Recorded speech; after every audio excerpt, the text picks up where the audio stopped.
جمهوري المحترم، كل سنة وانتم طيبين بمناسبة السنة الجديدة.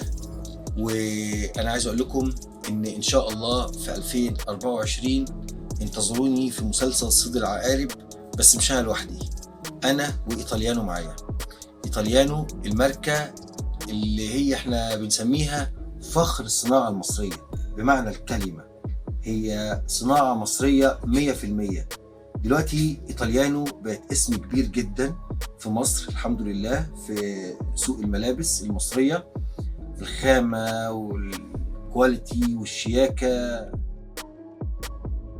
دلوقتي الحمد لله رب العالمين احنا قدرنا نوصل بإيطاليانو ان هي دلوقتي بقت خلاص، يعني زي ما انتم شايفين كل النجوم اصحابنا وحبايبنا دلوقتي بقوا خلاص بيلبسوا من إيطاليانو.